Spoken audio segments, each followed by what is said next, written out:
Good morning, everybody. Welcome back to another video. My name is Jan Kjellstrand. I'm a dairy farmer from Saskatchewan, Canada. First thing I'm doing this morning, I'm looking at our rain gauge. You can see the smile on my face. We got a solid inch of rain. Almost 30 mils. Look at that. That is just the most beautiful thing ever, eh? Oh, I love it. I love it. We got a good amount of rain last night. That is the first solid inch of rain in, a single rainfall. It all came overnight that we've had since, I think, May 15th, maybe. Somewhere in that time, during seeding it was. So that is great news. We were by no means dry. All the crops were still perfectly growing. And this inch now is just, I think the fall rye is going to be, that should be close to max yielding. The barley, the forage barley, that is going to now do really well as well. It's already starting to lock in a good crop there. So, could always get hit by the white combine. Hail, that is now our biggest concern. Drought, it's kind of an afterthought now after last night's rain. So, what a feeling that is. Incredible. There's few things that'll beat that, really. That is just great news. Great way to start the day.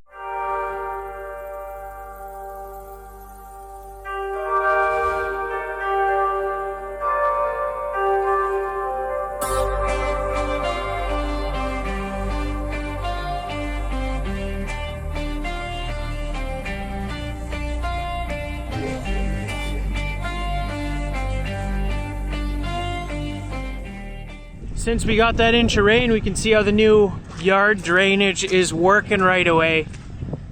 Yard drained better than it usually does. Still got to do a little bit of work there, I think, grading it towards the pit here. But this just worked out perfectly. All the water went down to that new hole. Pretty obvious that was going to work, I think, but to see it in there is pretty cool. So if we get much more rain, which I do think there's still more in the forecast, technically we'll start pumping that out over the berm into the field over, and just keep it low here. Try to keep the yard dry.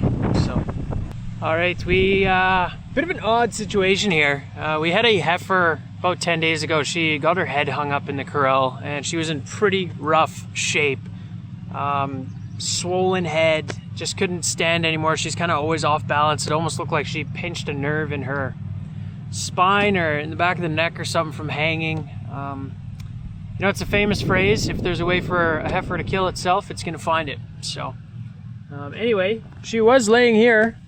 We're just constantly giving her food and water, trying to give her time to get better. We gave her anti-inflammatories, everything that we kind of could do for her. And we'll typically just let those animals sit here. Sometimes they get better, sometimes they don't. But the odd thing about this situation is she was here yesterday, and now she's gone. So, not so great thing. We have a lot of trees where they can hide and tree lines. Obviously, this is the best case scenario. I at one point did not think she was walking again, but she disagreed with that. So. She's around here somewhere. Mom and Dad are over there looking for her. We will locate her somewhere, and best case scenario.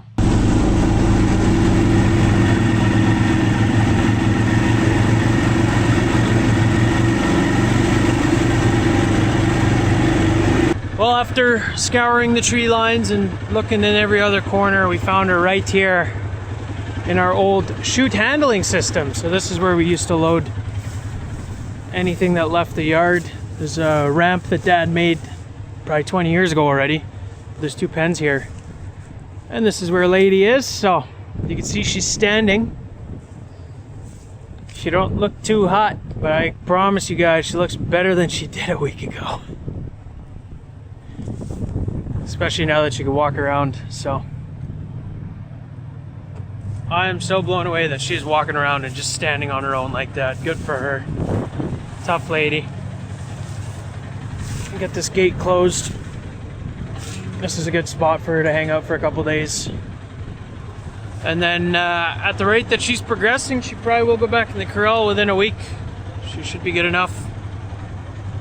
And hopefully back onto track to becoming a future milking cow.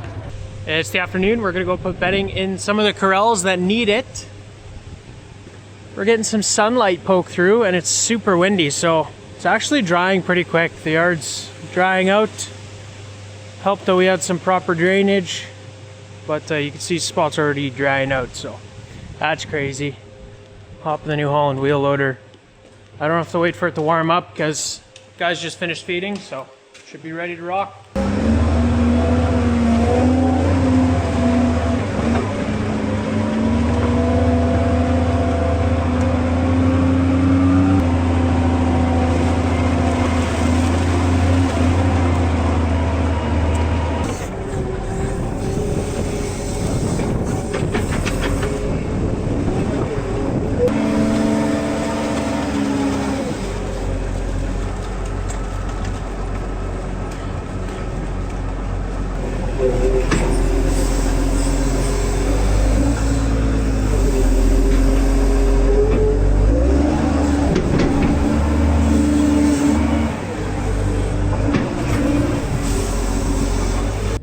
We've got those corrals bedded.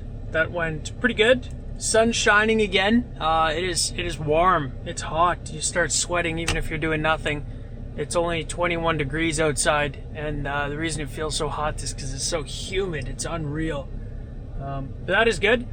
One topic that we've been discussing here at the farm as of late is bin space and bin storage. And in the last, I guess, 4 years, we've added 9 quarters of land to the farm. So we're up to 3,550 acres total. So throughout the drought years, we never really struggled with grain storage, obviously. That's for 2 reasons. Number one, every acre that we combine does not have that much grain on it. And number 2, when it's a drought year, we need to chop a lot more acres to get the forage required to feed the dairy cows. So that's kind of a double whammy, and it makes our requirements and demands for grain storage quite a bit lower. So we were fine adding all this land through the drought years. Didn't really give us any issues with grain storage. But last year we produced the best crop that we ever have. Canola did 63 bushels, peas did 69, barley did about 100, and fall rye did 127. If we have another year like that, we might end up getting a little bit short on grain storage, actually for sure. So if you say, you know, those 4 crops on average will produce about 85 bushels an acre on average. We have 3,550 acres total. We will chop about 700 acres for barley silage, and we will chop about 320 for alfalfa silage. So we're left with about 2,500 acres or so, plus or minus, of grain acres potential combining to do. If we multiply that by 85 bushels an acre, we end up with 215,000 bushels of grain. We have absolutely nowhere to put that. We have on our farm, like everything including flat bottoms at the other yard, we might have about 130,000 bushels of grain storage. I don't know if we're going to be completely out of grain from last year's harvest. Keep in mind we got to store stuff for feed to feed the cows. So we could end up being about 80,000 bushels short worth of storage this fall, and we're kind of debating whether or not to pull the trigger on some new bins yet. We definitely need to make the decision soon. There's lead times on bins being built. You know, if you buy them in July, you pretty much just have July, August that they need to be put up. And if those crews, those bin building crews are already booked, you're not going to get them built before harvest. Kind of useless to go and put them up then. So that's kind of what we're dealing with now, trying to figure that out. Maybe we're going to buy a grain bagger. Maybe we're going to try and put it on a concrete floor in one of our shops, but that doesn't add up to much. We have a concrete floored Quonset in the other yard. I did the math and asked ChatGPT for some help. 17,000 bushels of storage there. So that doesn't even get us close to what we're going to need if we have another good crop this year. The other scenario that we're looking at. We got some flat bottoms quoted. We would like to maybe put up two 30,000, 35,000 bushel flat bottom bins, and we would put them across the road here on the other side of the dairy. Would just make it easy for trucks to come down the road, pull in, load up, back on the road, and back to the elevator. So we're figuring that stuff out now. It's tough though, you know. With this inch of rain last night, it looks like we're gonna have decent crops. We only need, you know, 2 more good timely rains and that'll get us there. But it's so easy to not get those. And then this discussion is completely useless and null if we don't get the crop. So the other thing, of course, the white combine, hail, that could bugger us up too. But if everything goes right again this year like it did last year, we are going to be struggling and needing to find out where the heck we're going to put all this grain. Which, what a great problem to have. What a phenomenal problem to have.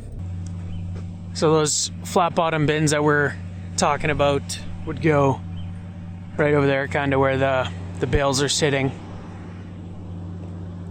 Have a drive in a little ways down there, come in line with those bins, and have a driveway out there. So right across from the yard on the other side of the road. Why not put them in the yard?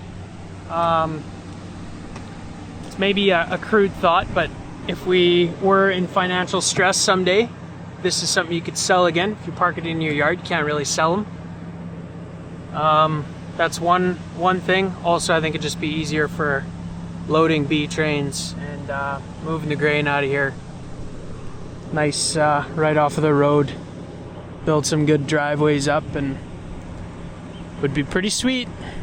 Apologies for the wind. I was driving past the pea field here and I noticed the odd bloom is already coming in here, and this stuff it's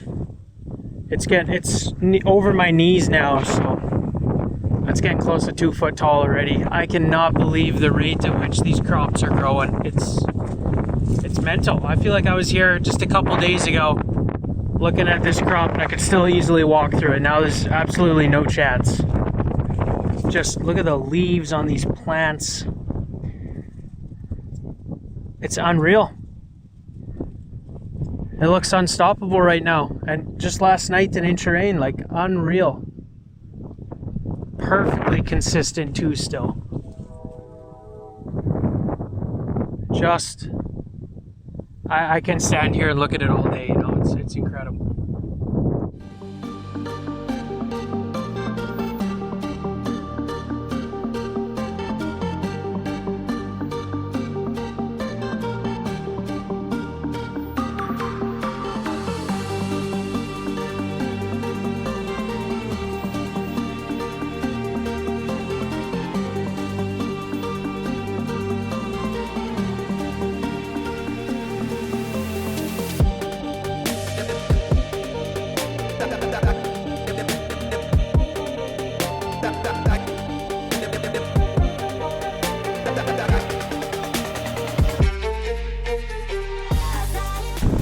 So we might be in for another little storm here. It's really windy right now. A couple of weird things have just happened. We have single phase and 3-phase power on the yard. Old stuff is single phase, new stuff is 3-phase. 3-phase power is still on. It did have a little surge there, so it went out and back on really quick. But the single phase, it's off, it's out. We never see the two separated. It's usually if one's out, the other one's out as well. So this might be the first time we've ever had that. Kind of weird. And then I was driving the quad here, and this light post just fell over randomly. Kind of sucks. Me and Dad were literally just here. Like, you can see the quad tracks. This could have just come down on one of us. Hit the ground pretty hard.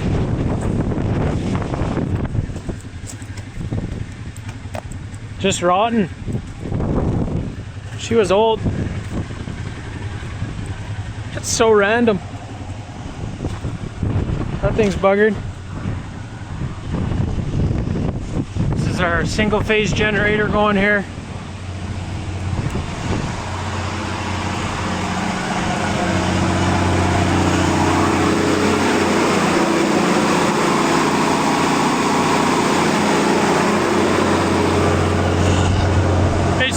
has the house and the old calf barn and stuff. I just watched that time-lapse footage back, and you can actually see that light post going over slightly, and then all of a sudden, bam. You can see that I was driving past it. It's pretty funny that's on video. Just got the milking pack bedded. Look at this. That is a dark cloud right there. It's like a thin ridge of clouds just going straight to the west. Not sure if that's coming over top of us, but it ain't far. I don't think we're gonna get hit with a storm anymore. The radar, all the storms kind of dying down. It's 7 o'clock at night now, so yeah, I don't think there's gonna be anything else exciting in today's video. So if you guys enjoyed, be sure to hit those like and subscribe buttons down below, and I hope to see you guys in the next video. Thanks for watching.